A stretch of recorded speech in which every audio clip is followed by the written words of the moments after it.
Okay, good morning to all. We are discussing the fifth unit in the operating system, that is nothing but secondary storage management. So, in the previous lecture, we have discussed about the introduction of the secondary storage.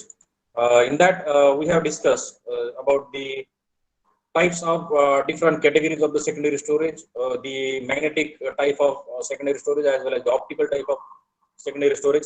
Also, the internal storage as well as the removable or the external storage capacity, external storage, and there how to find out the storage capacity, right? And the next point we discussed, that is nothing but the hard disk, the most important secondary storage media used in the system, and how to find out the capacity and how what is the structure of the secondary that hard disk. That is nothing but the hard disk. There are number of plates. They are mounted on the central cylinders, and these plates there is a disk arm which is rotating on that particular disk to read and write the data from these plates. And the disks are rotating in a circular fashion, whereas the disk arm is moving in back and forth direction. And these both the movements are useful to read as well as the retrieve the data from that plates of that particular hard disk. Then further, these each plate of the hard disk, it is divided into the number of tracks and the sectors. So concentric circles, they are called as the tracks, whereas the sector and further these tracks are divided into the number of sectors. So what is the use of this tracks and sectors? So with the help of this track and sector, we can find out the capacity. We can find out how much is the disk capacity, storage capacity of that particular disk, right?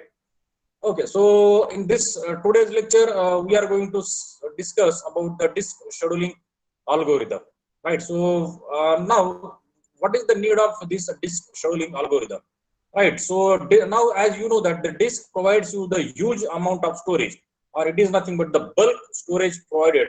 For example, 10 GB of space, or 25 GB, or 50 GB, or 100 GB gigabytes of space is provided. Nowadays, you have 1 terabytes of hard disk or even 5 terabytes of hard disk are available. So to read the data, so it is a very huge. So if we are storing any information or if we are storing any data in such a bulk amount of storage, so it is very difficult to retrieve that particular information.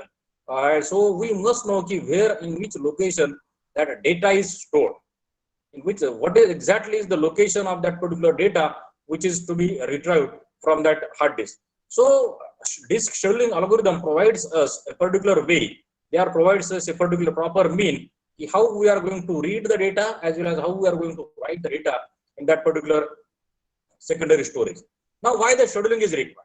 Now, again, the question comes here: why the scheduling is required? Now, you know that it is an important resource, just like your CPU as an important resource. So, for the CPU, we have seen the CPU scheduling algorithm like your first come first serve, FCFS, AJ, round robin, and priority scheduling. Right? So, there are multiple number of processes are there, and they are waiting to get the CPU for their execution. So, scheduling is required. So, that's why CPU scheduling algorithm we have discussed for this. Then then we have discussed about the second important resource is nothing but your primary memory. The memory is very less in number in amount. For example, you have only 100 MB of main memory is available, and you have n number of processes. Now, how to execute this n number of processes with the help of this very limited amount of primary memory? So again, there are some algorithms. They are called as your replacement algorithm. That is nothing but your page replacement algorithm. Before LRU and the optimal page replacement algorithm we have seen with reference to your main memory management. Right now, the next important resource in the system, computer system, is nothing but your disk or hard disk. We are mainly focusing on the secondary storage. That is nothing but the hard disk used in the computer systems. So, though it is a very huge amount of memory available, but still it requires scheduling because you have a number of processes. They are demanding to store the data on the disk, as well as they are also demanding to retrieve the data because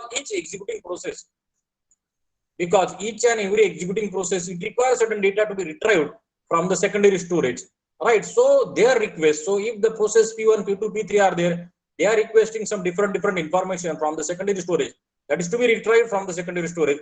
Then definitely there must be scheduling. There must be one can say that there must be proper scheduling, or there must be proper channel must be established how the data is to be retrieved and it is to be given, and how the request made by each process is to be fulfilled.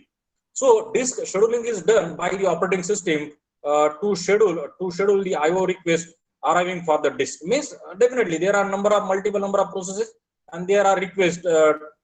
There are different requests from the different processes.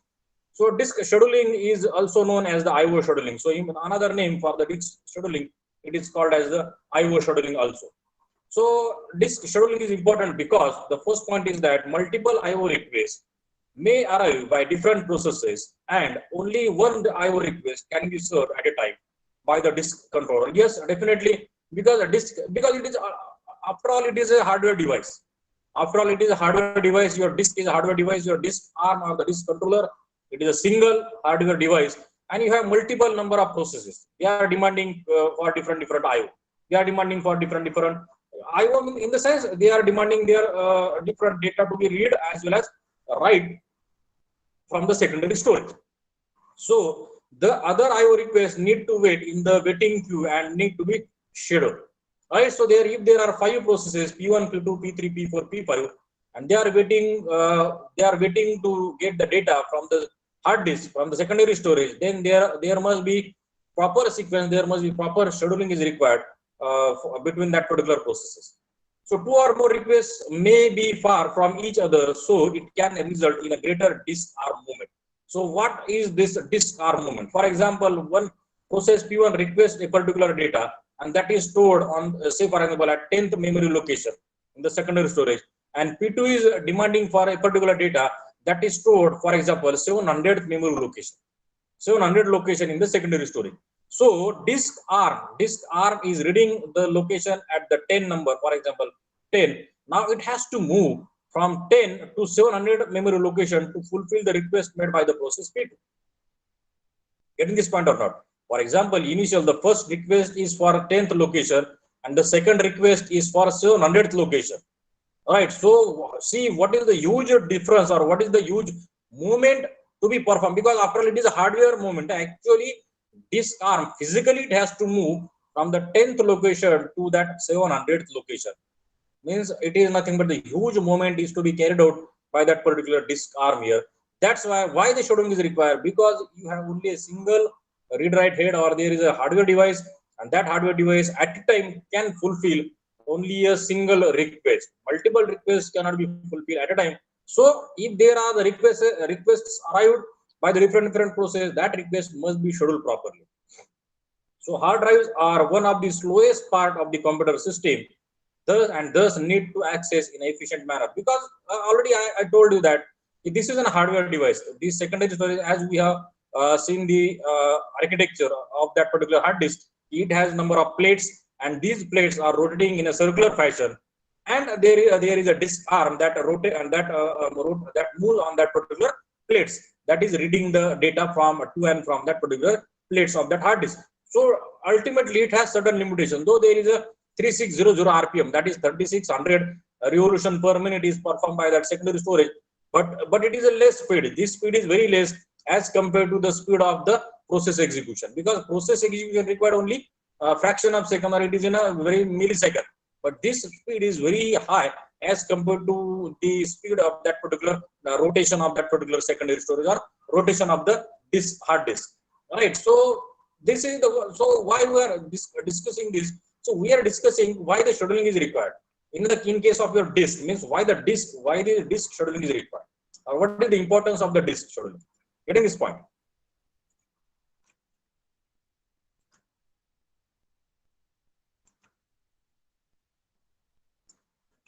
So there are many disk scheduling algorithms, but before discussing them, let us have a quick look at some of the important terms. So there are multiple algorithms like your FIFO, that is first in first out. SSTF is there, scan is there, C-scan is there, look is another algorithm, C-look is there. So there are n number of different. So already you know that if there is a scheduling is there, or if there is a decision making is involved. So as the decision making is involved, definitely you have to go for certain algorithmic strategies, because there are multiple requests. So there is request 1, 2, 3, 4, 5, 6. There are 6 requests. They are arrived to access that particular disk, but the disk controller cannot fulfill all the 6 requests at the same time. So it has to choose either this second will go first, or the third will go first, or the fifth, sixth will go first. So it has to decide the sequence of the request execution. It has to discuss, or it has to decide in which manner or in which fashion these requests will be fulfilled, right? It has to decide that. So when the decision making is involved, or when there is a decision making, or when there is a, one can say that we have to select out of these six, then definitely we have to go for certain algorithmic strategies. So that algorithms, they are generally referred as disk scheduling algorithm. They are called as the disk scheduling algorithm. So before starting to this disk scheduling algorithm, again we have to rethink about the seek time. Again, we have to refresh the concept of seek time, rotational latency, and the transfer time. So seek time, as we have discussed, that is nothing but that seek time is the time taken to locate the disk arm to a specified track where the data is to be read or write. Means, for example, your disk arm is initially at the 0th location and your data location is, say, for example, 100. So initially disk arm is at 0th location. So I can say, so this is an imaginary picture. So 0th location is there. So initially the head is at 0th location. Now the request came for the 100th memory location. So this is nothing but the rotation is to be performed for this disk arm. So that it will move from 0 location to the 100th memory location. Right, so that time, so the time taken by that disk arm from 0 to 100, that called as a seek time for that particular disk arm, right? So the disk scheduling algorithm that gives minimum average seek time is better. Getting this point? So we have to these are the parameters. So we can say that while discussing the disk scheduling algorithm, these parameters must be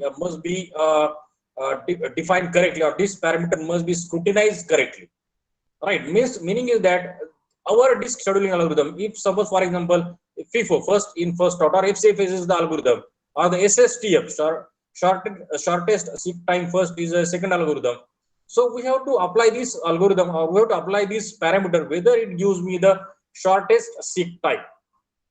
Just like your CPU scheduling algorithm. In case of your CPU scheduling algorithm, the algorithm which gives you the minimum AWT, means average waiting time, or the minimum turnaround time, that algorithm we are calling it as the best algorithm, or it is nothing but the optimum algorithm for that particular CPU scheduling. The same way, we have to see these are the parameters, that is nothing but the seek time. The disk scheduling algorithm which gives us the minimum average seek time, we can call it as the better algorithm, and we can go for that particular algorithm. Then rotational latency. Rotational latency is the time taken by the desired sector of the disk to rotate into a position so that it can access the read-write head. So the disk scheduling algorithm that gives the minimum rotational latency is the better. Again, this one. So this parameter, or the rotational latency, must be less. The seek time must be less. So we can say that this particular disk scheduling algorithm is the best suitable for that particular disk.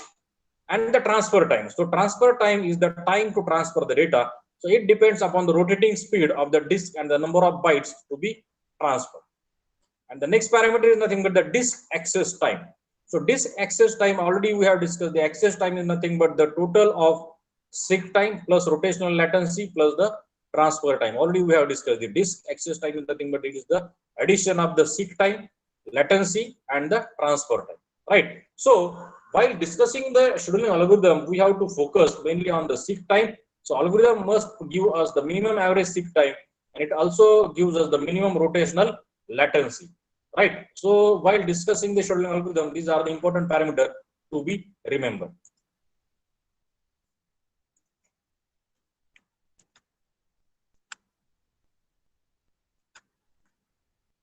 So first algorithm is here, and it is called as the first come first serve, or the FCFS scheduling algorithm.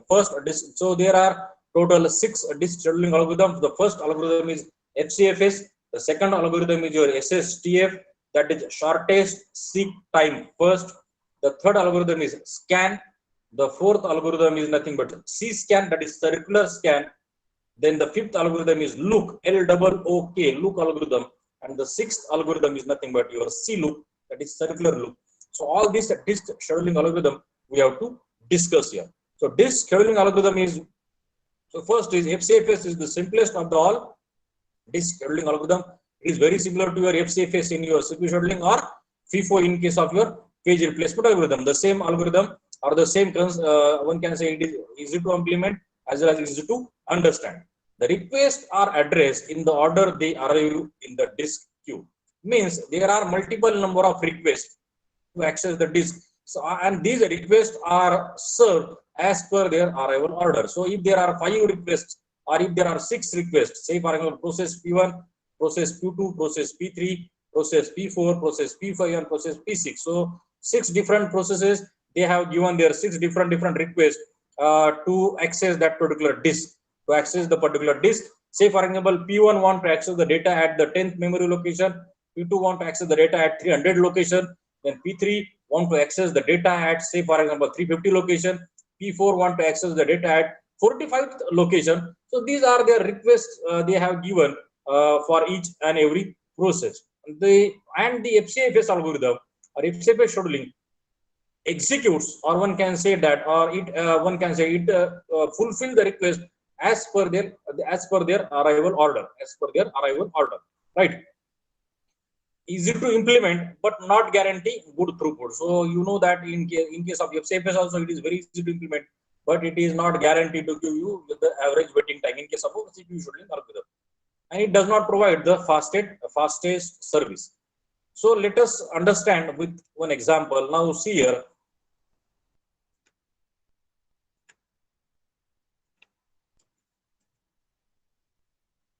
See this one. Let's understand this with an example. Now, for all the 6 algorithms, we are using the same example here. This is nothing but the queue of the request. The queue of the request is given. So first a request is made to access the 82 location. The second request is made to access 170 location. The third request is for 43rd location. The fourth is for 140, then 24, then 16, and there is a 190. So meaning is that there are 1, 2, 3, 4, 5, 6, 7. There are 7 different requests are made by 7 different processes. Means for example, there is one process. This is the first process. It want access at the 82th location, memory location, or the 82th that particular storage location. Then this second process is there. It want access, or it want the data to read or write. It may be any operation. It may be read at 170 location, or it may be write into that particular 170 location. So we are calling it as a request made to that particular location. Request made to that particular location in the hard disk or the secondary storage. And the current head position, this is important one. Current read-write head position is at 50. Current location of the read-write head is at 50.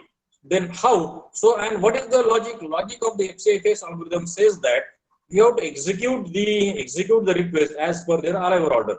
So definitely from 50. So current location is at 50. So from 50, the head is moved to 82 location.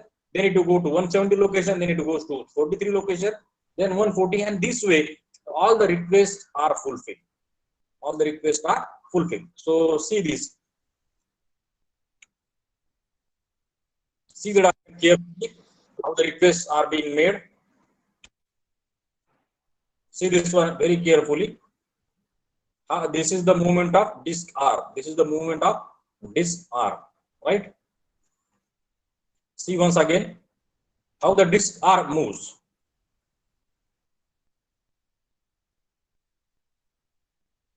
Okay, so this is the initial head location as 50. So for all the algorithms, you have to draw the x-axis. This is nothing but the x-axis is drawn, and all the memory locations for starting from 0 to whatever it may be. It may be 200, or it may be 600, or it may be 700 as per given in the example, or as per given in the numerical. You have to plot in a horizontal axis.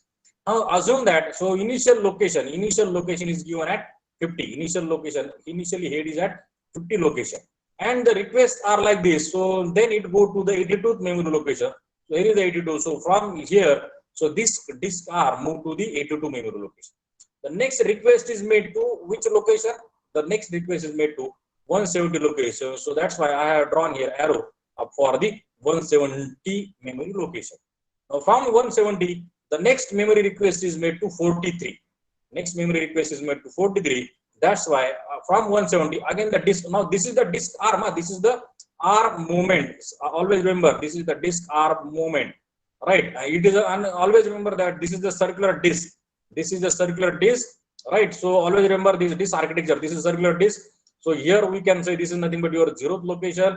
This is nothing but your, say for example, 1 location, 2 location, 3, 4, 5 up to 200 memory location or 200 location. This is the way. So but this circular plate we have plotted on the horizontal direction. We have plotted on the horizontal direction. So and my read write head is like this. Read write head is initially at 50th location. Say for example, if it is a 50th location, right? So from 50 location, I have to go to where? I have to go to the 170 location, right? Then from 170, sorry, 50 to 82 location. Then from 82, I have to go to the 170. Then from 170 to again, I have to come to the 43 memory location. Then from 43 to again go to the 140 memory location. And from 140 to 43 to 140. And from 140, again, it will go to the 24. Again, it will go to the 24. And from 24 to 16th memory location. Again, it will go to the 16. And from 16, it will move to 190. The last request is made for 190. So this arm is moved to 190 location. This is the arm movement. So actually, so if this, so okay, so if I draw it in a circular fashion, actual circular fashion, so I can find, I can feel like this. This is, so this arm, this is the arm, this arm is move for fulfilling the request in this particular fashion. First, from 50 location, go to 82 location, then it will go to 170 location, then again come to 43 location, then again go to 140 location, then from 142 it comes up to be 24 from 60, and from 16 to 190 location. Getting this point? So this is the way. So you have to always remember that this is the circular disk. Again, I am repeating the same statement. This is a circular disk. So all the locations are mounted like this, 0 to 200. But this circular disk we have plotted on the x-axis. We have plotted on the x-axis, and from x-axis we are calculating the arm movement. So this is called as the movement made by the arm. This is the movement made by the disk arm. So disk arm moment arm, and it is called as the seek time. So for example, how to find out the seek time? So from 50 location, initial location is 50 and it reached to the 82. So seek time is nothing but 82 minus 50.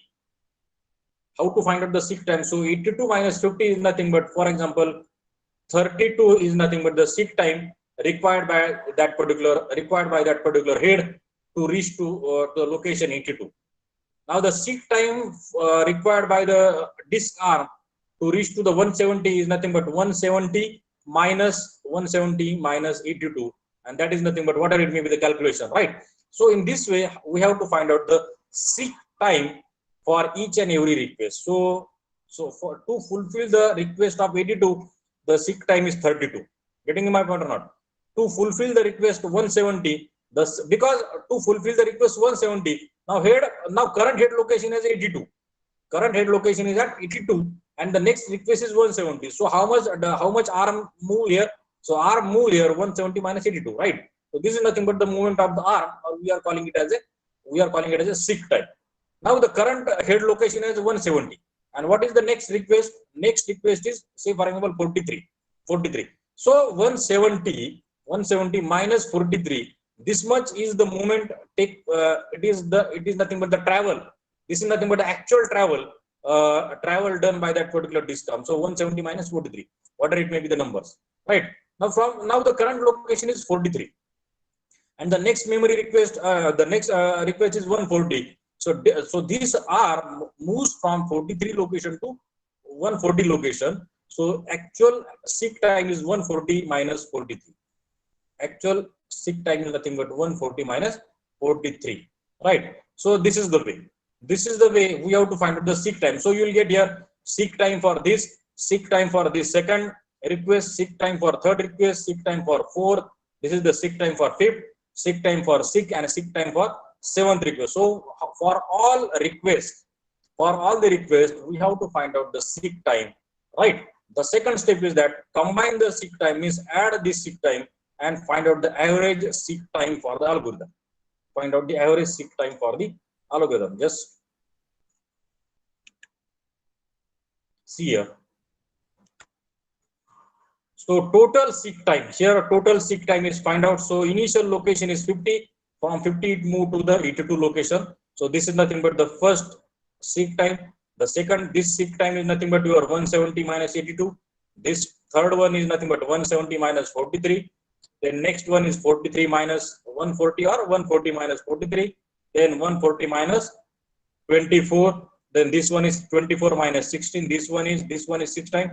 So, and then there is a 24 to 190. So 190, sorry, 16 to 190. So that's why 190 minus 60. So total seek time means this is nothing but the total disk arm movement.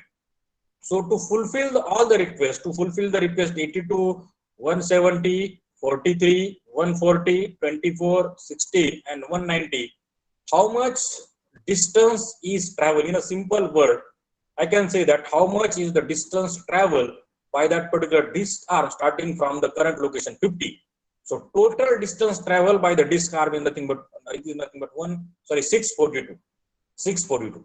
So the average distance travel or the average seek time is nothing but 642 divided by how many requests are there? There are 1, 2, 3, 4, 5, 6, and 7. So average seek time comes out to be 91.71. There is no unit, there is no millisecond, microsecond, or second. You have to just write it 91.71 is the average seek time for which algorithm? For FCFS, first come first serve scheduling. I think it is clear to you. So just see it once again. How the disk, so see here, you will find your actual disk arm movement from starting from the first 50th location, it will go to 82, then it will go to 170, and this way. See it carefully.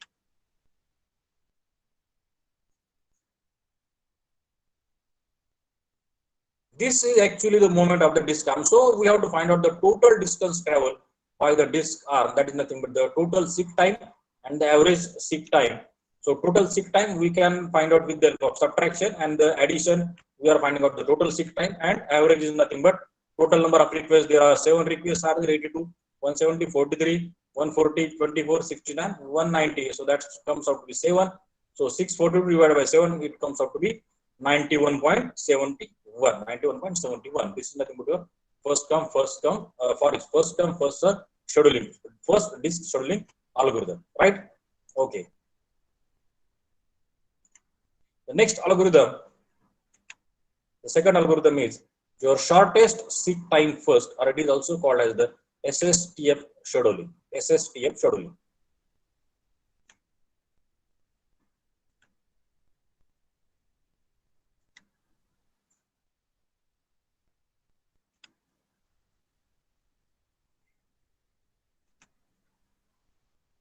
In SSTF scheduling, or in case of shortest seek time first, the request having the shortest seek time are executed first, just like your SJF. In case of our SJF, that is shortest job first, we are comparing between the execution time of the processes. The process which is having the shortest execution time, that is taken first for the execution. The same way, the same logic we are applying here for the disk scheduling algorithm. That is nothing but the shortest seek time first. The name itself indicates that the request which require the shortest seek time means in other words, we can say that the request that leads your minimum disk head movement or the minimum disk arm movement, that is scheduled first, or that is fulfilled first, or that is executed first. Getting my point or not? The request that will lead to the minimum disk arm movement, the request that leads minimum disk arm movement is taken first. It is taken first because it is nothing but it gives you the shortest seek time. It gives you the shortest seek time, right? So the seek time of every request is calculated in advance in the queue, and then they are scheduled according to their time. So as a result, the request near to the disk arm will get executed first. So this is the logic. So logic tells you that the request that is nearer to the disk arm. So for example, so again, same example we are discussing here, 82, 170, 43, 140, 24, 16, and 190. And 50 is the current head location. 50 is the current head location. So which is the shortest to that particular current head location means so that which will give you the shortest seek time.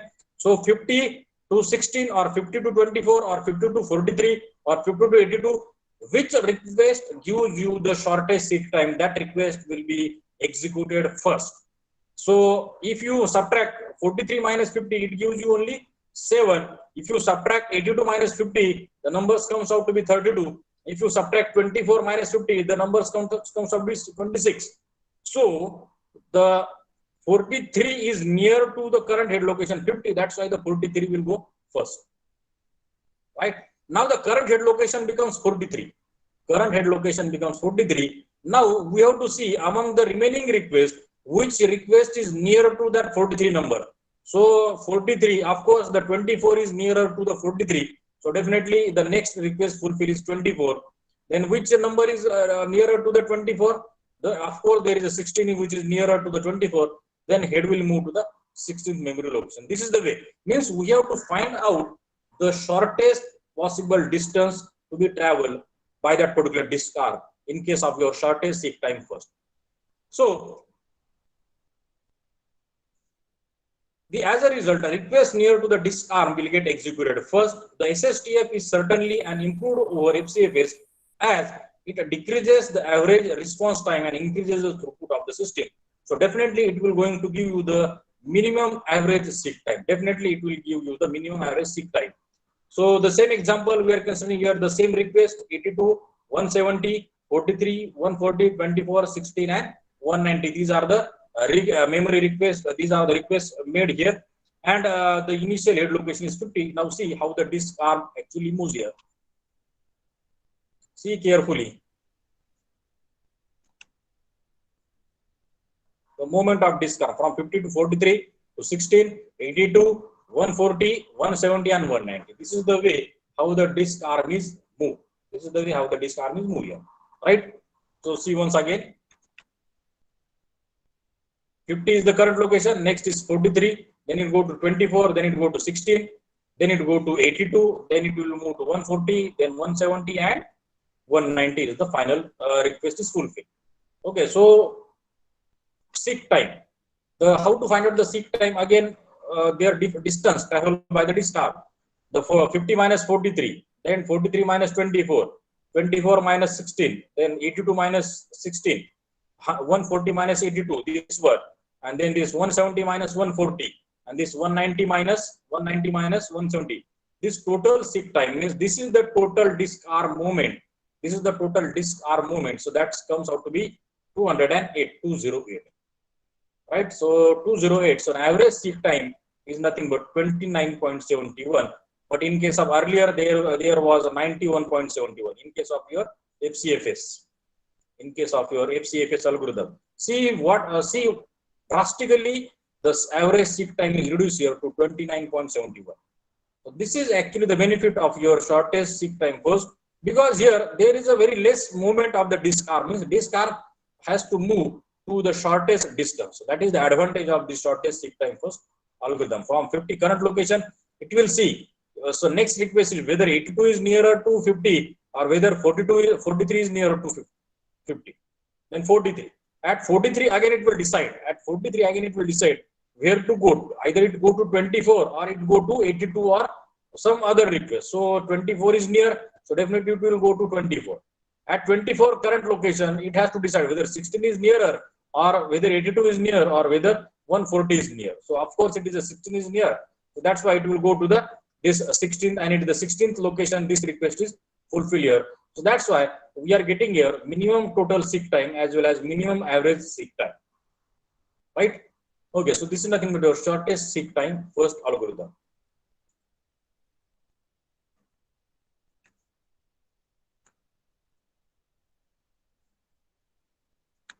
The next algorithm is nothing but your scan algorithm, or it is also called as the scan scheduling.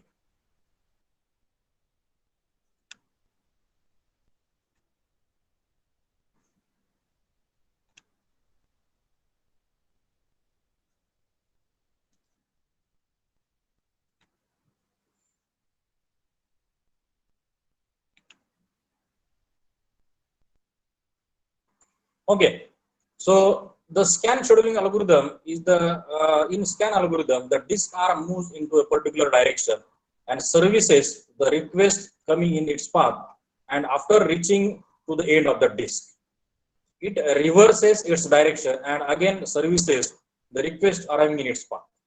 So scan is nothing but just like your scanning means if it is in a scanner, you are scanning a particular page. For example, you have the flatbed scanner and you are scanning a page. So see how the laser beam in that particular scanner moves. So laser beam starts at one location and it will move to the end of that particular another end, and from that another end it will again come to the initial location. That is scanning that entire page. The same way, the algorithm scan from all the requests starting from 0 to 200, and it again reverse its direction from 200 to the 0. And while moving from 0 to 200 and 200 to again reverse back to the 0, the whatever may be the request along its path, whatever may be the request they are coming across its path, it will be fulfilled or it will be satisfied. So this algorithm works as an elevator, just like an elevator in a building, and hence it is also known as the elevator algorithm. It is also known as the elevator algorithm. So as a result, the requests at the mid-range are serviced more, and those arriving behind the disk are will have to wait. So let us understand this with an example. The same example, the same requests are there: 82, 170, 43, 140, 24, 16, and 190, and the current head position is 50. So in a simple way, we have to. So if I draw the diagram, so suppose if I draw this one, so scan means start scanning from suppose 0, suppose this is the 0, and if it is say for example 200 location, it is the 200 memory location. Start scanning the page in this way, so scanning in this way, so scan in this way, 0 to 200, the direction get reversed from 200 and it will again move towards the 0 location. Again scan in this direction and again scan in this particular direction. Means it has to start from this, comes up to the end of the disk. This is the end, 200 is the end, as well as the 0 is the end of the disk, right? And this is nothing but the disk arm movement. We can call it as a, this is the your movement of the disk arm. And while moving from this to this, while moving from 0 to 200, whatever may be the request, whatever may be the requests are there, they get served automatically. Okay, and if there are some requests they are left here, then it will move its direction and reverse its direction and move in the opposite direction, and whatever may be the remaining request, it will execute the remaining request in the reverse path, right? The same example consider here how the algorithm works. So see with it, and it is also called as a elevator algorithm, just like an elevator. Suppose elevator in a building, say for example in a building elevator is there, and if it is going in upward direction, so whatever maybe the passengers are there, whatever maybe the passengers are there, they are going in upward direction. So all passenger it will take and it will move in the surface, say for example 7th floor. So all the passengers will go to the 7th floor. All right, and while it is moving in a downward direction, so the passenger they want to move in a downward direction, they get into the lift and they move in the downward direction, right? So just like an elevator, the scan algorithm scan that particular all the requests.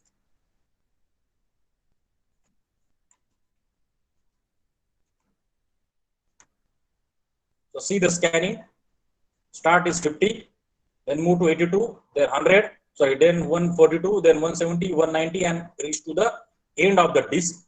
Then when it reaches to the end of the disk, it reverse its direction and come to the next end, or come to the next. So initial position is nothing but say for example 50. Now it start executing. So always remember that it will move towards the higher number. It will not move to this particular number. It will not move towards the. So from current head location, always remember this point that the head will move toward the higher number always. It will not move in the lower side. It will always move toward the higher side. So that's why starting from the 50. So there may be question in your mind that so it may move in this direction and then reverse its direction. No, it is not possible, because it is generally it is stated that, or it is the thumb rule that the head will move toward the higher number or the larger number first. So starting from the current location, so head will move in this direction up to end of the disk. End of the disk is your 199, and it will reverse its direction and it will move to the another direction. So that is nothing but the scan. So scan in this direction and this in direction, scanning in this way and in this way. All right. So while moving to the 199, so how many requests are coming across the path? See, this is the request 182. Then request is 142. then the another request is 170 and 190. So this is the all the request, but 199 is not the request, but still it reaches to the 199 because this 199 is nothing but the end of the disk. So definitely it has to move toward the 199 because it is a scan algorithm. Scan, it must reach to the end of the disk. So always remember that the scan algorithm must reach to the end of the disk, right? Then when as soon as it reaches to the end of the disk, it reverses its direction and it comes back again to move toward the another end or to move toward the 0. So we can say that it reverses its direction. So up to 50 there will be no request because all the requests are already fulfilled. So there is no question about 82 or 140 or 170 or 190. So 50 is also there. 50 is already, sir. Now the request is nothing but this is the 43. So 43 it will serve. Then it will move to 24 and then it will move to 16. Then it will move to 16 location. And in this way, all the requests are fulfilled, right? So in the first path, so while moving to this end, whatever be the request in this particular path, they are get executed, and then it reverse the direction and move towards the another end. And whatever be the remaining requests are there, whatever the remaining requests that are now being fulfilled or that are now being executed. So to find out the seek time, how to calculate the seek time? So again, the same way. So very simple way. So the head move, there are only two directions. This is the one direction and second direction is this way. Second is this particular direction. Either it will move to the left, right hand side, or it will move to the left hand side. So 199 minus 50. So this is the same. You can have 82 minus 50, 142 minus 82, then 170 minus 142, 190 minus 170, and 199 minus 50. This particular thing is nothing but 199 minus 50. The same here written is here 199 minus 50, and from 199 it reaches to 16 memory location. So you can have 199 minus 16, right? So total disk R movement is 332. Means this is the total disk R movement that is called as the 332. So average seek time is nothing but your 332. 332 divided by 7 is nothing but 47.42. Given by your scan scheduling algorithm. Given by the scan scheduling algorithm. Getting this part? Okay, so I think 3 algorithms we have discussed today. That is nothing but your FCFS, then SSTF and scan scheduling. The remaining 3 algorithms we will discuss in the tomorrow's lecture. Tomorrow we will also conduct a lecture, and there are a few numericals based on this algorithm that we will discuss on the tomorrow. The time I will put it in the WhatsApp group, right? So let us stop here.